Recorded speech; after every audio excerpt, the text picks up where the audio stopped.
د مرګ نه وروسته کوم ژوند را روان دی، عالم برزخ دی، عالم آخرت دی، چې هغه زما د سکون او د آرام شي.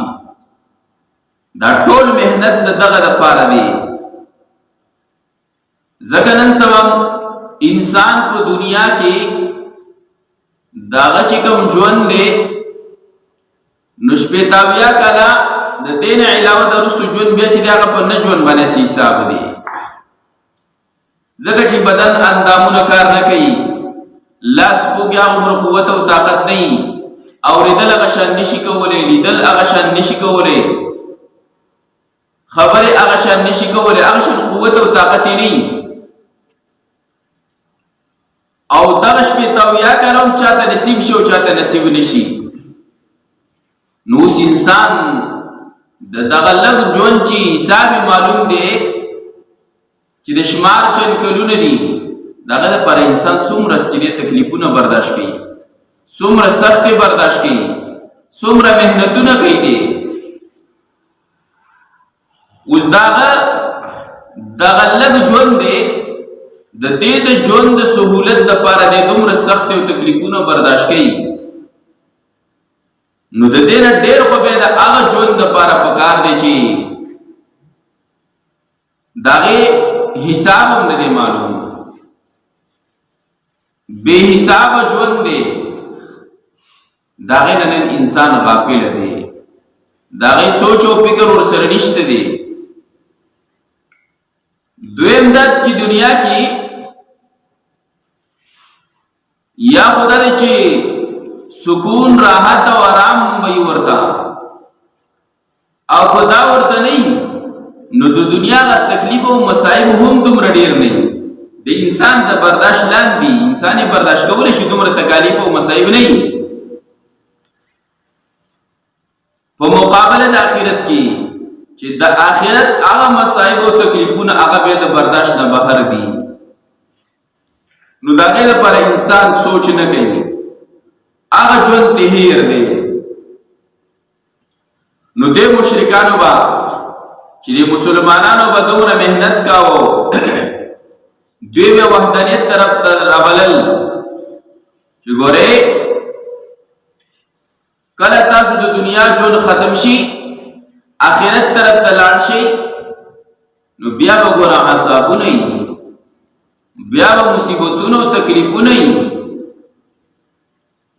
نو دوی به د الله په ذات باندې مضبوط قسمونه خوړل او ویل به چې لا یبعث الله من یموت، راپورته به نه کړي الله، ژوندي به نه کړي الله هغه څوک چې مړه شو بس هغوی چې دی الله نشي راپورته کولی. نو الله جل شانو د هغې د دوی د دې خبرې رد کوي چې ولې نه، د الله وعده ده رښتونې، لیکن دا خلک پوهېږي نه. ځکه چې د الله جل شانو وعده چې د هغه د حکمت په بنا ده، حکمت نه ډکه ده. او د الله جل شانو وعده ده چې دا خلک به خامخا راپورته کوم، والله د خپلې وعدې خلاف نه کوي. او چې کله راپورته کم نو دوی ته به د دې ژوند محاسبه به ورسره وکړمه. که نیک اعمال یې کړي وو، ایمان یې راوړی و او نیک اعمال یې کړي وو، نو نیکه بدله جنت به ورله ورکړمه. او یا ایمان نه راوړی، یا ایمان راوړی خو د ایمان نه وروسته یې اعمال صالحه نه وکړي، نو بیا ورله جهنم دی، بیا به جهنم ته چې دی ور واچو. نو الله جل شانه وعده کړی دی چې ګورئ تاسو چې کومه خبره کوئ چې لا یبعث الله من یموت، الله به دا مړي راپورته نه کړي. نو الله وایي زما وعده ده دا خلک به ټول راپورته کوم. بیا لکه اوس هم بعضې ډېر خلک چې دی هغه د قبر عذاب نه مني، وایي د قبر عذاب نشته دی. او چې څوک یې مني نو بعضې پکې وایي د قبر کې د عذاب چې صرف روح ته دی، بدن ته نه دی.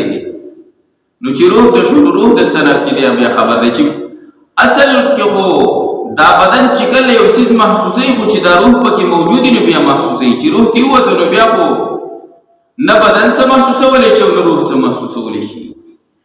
نو دا سزا چې کومه ملاویږي، دا عذاب چې کوم ورکړی کېږي، نو دا روح مع الجسد دواړو ته ورکړی کېږي.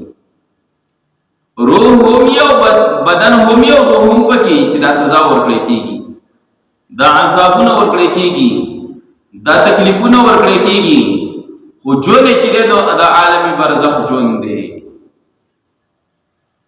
ځکه دا چې دی محسوسوي، د دې احساس ورته کېږي. او یو ورځ نبی علیہ السلام د صحابه کرامو سره په یو سفر باندې روانو، د نبی علیہ السلام اوښه داسې ویریده او تره شوله. نو صحابه کرامو تپوس وکړو چې د الله د رسول په دې اوښه باندې څه وشو چې داسې ویریده او تره شوله. نبی علیہ السلام وفرمایل یو کس ته د قبر عذاب ورکړی کېږي، د هغه عذاب او د هغه چغو نه ویریدله. کرے بیت کې راځي چې د انسانانو نه علاوه دا نو ټول مخلوقات چې د دې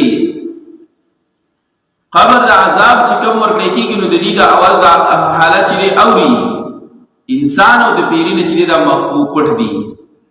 ځکه چې انسان او پیری واوري نو بیا خو د غیب او علم ختم شو، بیا خو علم مشاهده شو، بیا خو په مشاهده باندې یقین را، بیا خو هر څه ولیدل وی اورېدل، بیا خو ایمان بالغیب نشو. نو الله جل شانه فرمایي دې خلکو له بچی دی ژوند ورکوم، دوباره دا به راپورته کوم، او چې دې دا هر څه واضحه چې ښکاره شي په کوم څه کې چې دې اختلاف کاوه،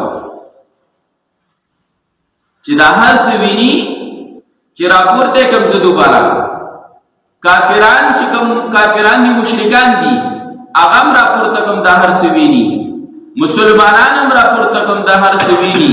نو دا مسلمانان بوته چې ظالمانو تاسو خو چې دوباره مونږ نشي راپورته کولی، الله داسې دي راپورته نه کړی. نو الله جل جلاله فرمایي چې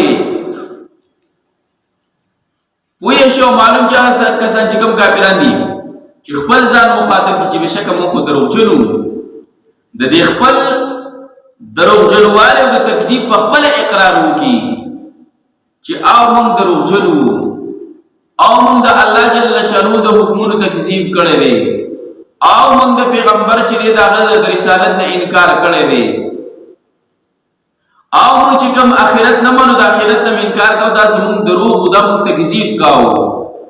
د دې ټول اقرار په خپل باندې وکړي.